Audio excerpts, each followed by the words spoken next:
And JJ, this team is 2-5, but at the end of the day, there's still 10 games left, and the back end of their schedule was obviously a lot easier than the beginning part of the schedule. Is it too late though for the Jets to turn this season around? So it's not too late, Janae, from a standpoint of the Jets getting themselves in the AFC playoff conversation because the middle of the AFC is incredibly mediocre, and there are a whole lot of teams with a whole lot of questions. But the division is over by Halloween. That's all you need to know. The Jets already lost to Buffalo. Buffalo won again. The Jets lose again. If you think the Jets are catching the Buffalo Bills, you're as delusional as it gets. It's not happening. And here's my problem. Connor hit on the energy. I'd speak of the vibe. The vibe right now for this team is not good. You can try to sell it any which way you want. They gave up 150 yards on the ground to Najee Harris. They're a team that got torched in the second half by Russell Wilson, who was getting booed out of the building by the Pittsburgh Steelers fans. And listen, this was a 9-point Jet lead. This game turned on a dime the minute Aaron Rodgers threw an interception at the end of the first half. Then you have Garrett Wilson dropping a ball, which led to another turnover and led to more Steeler points. And yeah, it's getting late early. We could talk about the schedule until we're blue in the face.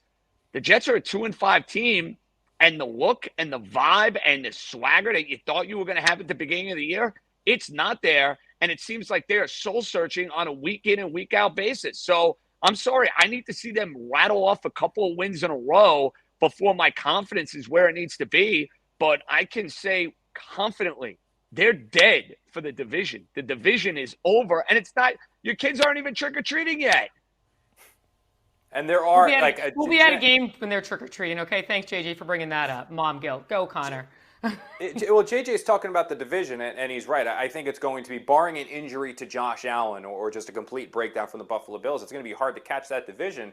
But even the playoffs now at 2-4, I mean, it's not 2-5. I'm sorry, it's hard to see them getting there. I mean, 9-8 is like the lowest common denominator of what you can have to potentially make the postseason is 9-8. Even then, you still might get in. You likely need 10 wins, but we'll just say, luckily, 9-8 gets the Jets in. It's been a weak conference to this point.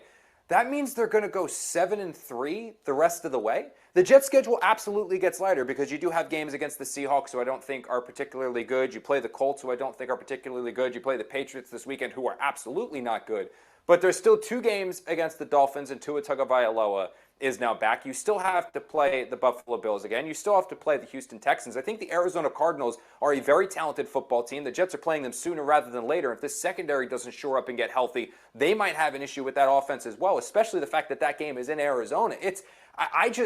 The math at the moment isn't mathing for a potential playoff run, let alone division. I mean, it's just, again, late early is a great way to describe this, but that's why this game against the Steelers was so imperative. We talked about that, Jeane. At the last Jets final drive, talked about it on a Jets class. The Bills game, when the Jets lost to the Bills, that wasn't the one I was alarmed with. It was this Steelers game. This was the one they had to have. 3-4 is so different than 2-5. At 2-5, the margin for error is gone, and the Jets are still trying to find their way without any semblance of an identity. Injuries now on the defense that are mounting. A head coach that's trying to figure out how to be a defensive coordinator too. A play caller that seems to have regressed.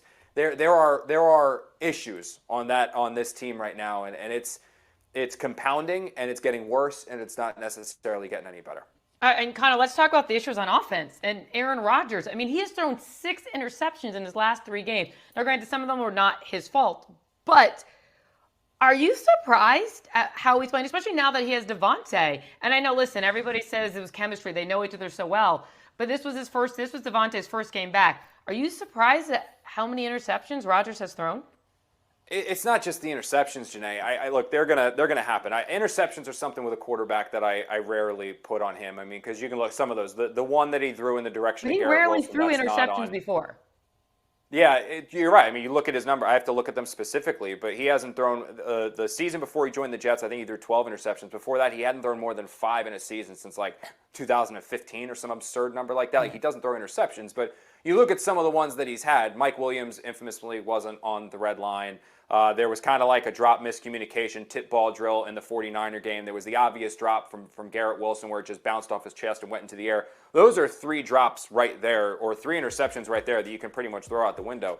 My biggest concern with Aaron Rodgers at the moment is that he's missing throws, missing reads, guys that are wide open. The infamous red line play with Mike Williams. Breece Hall is wide open underneath on a 3rd and 16 that he's probably going to get the first down knowing what Breece Hall can do with the ball in his hands. But worst case scenario, you're talking about a guy that's at least going to set you up with a 4th and very, very manageable. The interception last night, not the drop by Garrett Wilson, the other one intended for Garrett Wilson, was into like triple coverage. He has Devontae Adams wide open underneath. There's miscommunications. There's misreads. Those are the things that Aaron Rodgers didn't do. And I don't know if this is an age thing. I don't know. I mean, I still think he can absolutely play quarterback, but maybe he's more top 15 to 18 in the NFL and not necessarily top 5 or top 3 in the NFL anymore. Maybe that's a problem that they're dealing with. I don't know if this is still him working his way back from that Achilles injury. That is a legitimate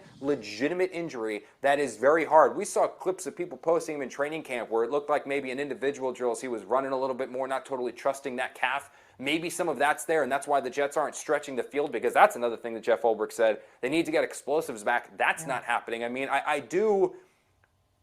there is so much talent on the Jets offense, and this can go one of two ways. Either the players aren't as good as we believe they are. I don't think that's it. Or something just isn't working. And right now, under center, something just seems off with Aaron Rodgers.